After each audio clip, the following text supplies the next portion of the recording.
CBS News 24/7, fire and fury in some parts of Los Angeles. You know, some Angelinos went about their weekend no problem.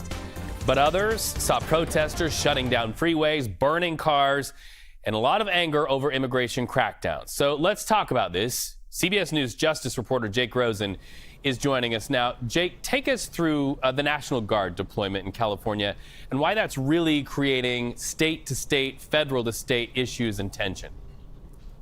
Sure, Reed. So we saw President Trump yesterday and late Saturday go through the motions to officially bring in 2,000 members of the National Guard from California, which has not been done in a context where a government of a state has not asked for it since the Civil Rights Movement, about 1965, I believe.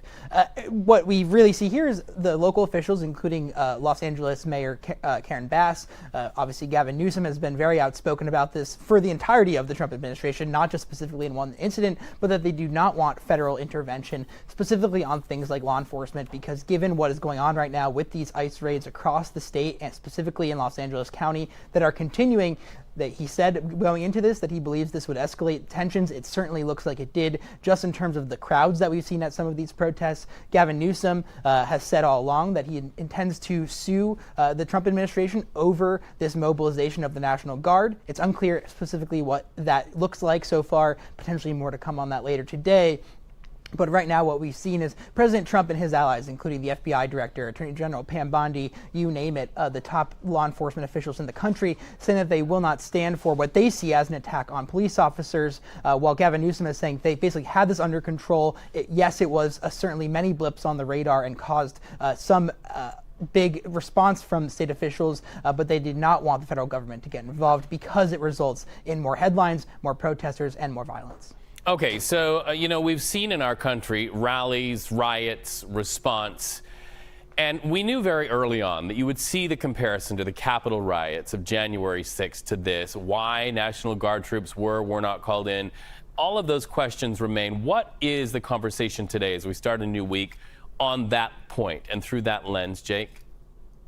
Well, it's really from the not just 2021 and January 6th, Reed, but going back to what we saw in the summer of 2020, right, where there was this mass mobilization and full entire city blocks were burning, and the Trump administration eventually had to go in. That is just not what has happened so far yet in Los Angeles, despite what President Trump and his allies have claimed. There is no siege going on in Los Angeles. There is no full-on takeover, but it's hard to dismiss some of the images that we've seen in terms of how police have responded violently, and the rhetoric coming from the Trump administration saying, basically, you touch a cop, you assault the cop, we're going to fully prosecute you, in the context of what we've seen over the last 5 months or so from the president and his allies pardoning those who were involved actively in January 6th, ending the investigation into people who stormed the Capitol that day, and conversations that we know and have reported on at CBS that are still ongoing about fully pardoning the rest of people who did not fully receive that full pardon from President Trump. The images that you can see on your screen right now of people taking over federal buildings and there being no National Guard, there being a lack of military and response when that was an armed protest compared to what looks like, specifically in this case, yes, there are some people armed, but it looks like some agitators essentially tried to co-opt what was a peaceful protest. Well, as we look back, we can also tell our viewers there's a right now angle to what is happening in the headlines. Jake, right now there's an anti-ICE protest that's happening right near the Justice Department, not far from where you are. This one involves a top union leader taken into ICE custody. Tell us what you know about this case as we look at these live images right now. Well, you can see Free David and those signs in the background of the woman who is speaking.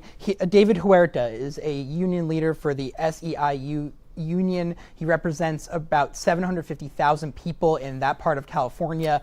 He was there, the union says, as part of a community observer to make sure that things did not get out of hand, right? Going back to that local angle of what we're talking about, a representative who is profound in the community, somebody who has made a difference. He was arrested and actually hospitalized as a result of that arrest. We know he's now out of the hospital. The Department of Justice has charged him with crime that could potentially result in 6 years of prison. It is conspiracy to impede an officer. We'll see whether they go through fully on maximum charges against him, but we're expecting an appearance later today in Central California, where he's likely to be put in front of a judge for the first time, as his attorneys will likely move for him to be released from custody, and obviously these activists are calling for the same. Certainly one high-profile arrest so far in this of a man who's not accused of any violence, but just conspiracy to impede. We should just emphasize that, getting in the way of law enforcement, right, Reed? Well, and David Huerta is well known in the state of California, especially among farm workers in the state of California. Not only is his arrest headline making, but potentially for the Trump administration symbolic as well. Yeah, and you have to remember that the target of a lot of these ICE raids obviously are undocumented workers. These ICE raids are not just kind of cruising units that have gone to target people specifically now. It looks like specifically in this part of California in Los Angeles County, these raids were targeted at businesses where there could be more than one illegal immigrant who is working there or around that area. That really was the center of this, of people who were showing up for immigration hearings and then being detained. We've seen the U.S. attorney told me late Saturday night that these arrests are going to continue. They have no intention of stopping them, and somebody like Huerta is certainly dead in the middle of this in terms of fighting for immigrant rights in addition to workers' rights, as the Trump administration has taken on both of those. All right, Jake Rosen in Washington, thank you so much. And you know, we've heard a lot from President Donald Trump on social media regarding all of this unrest in our country and also in the state of California. We can also tell you, Jake, and our viewers at home that the president just arrived at the White House. We expect he is going to have something to say about these cases very, very shortly. Jake Rosen, thank you so much for reporting from our nation's capital on CBS News 24/7.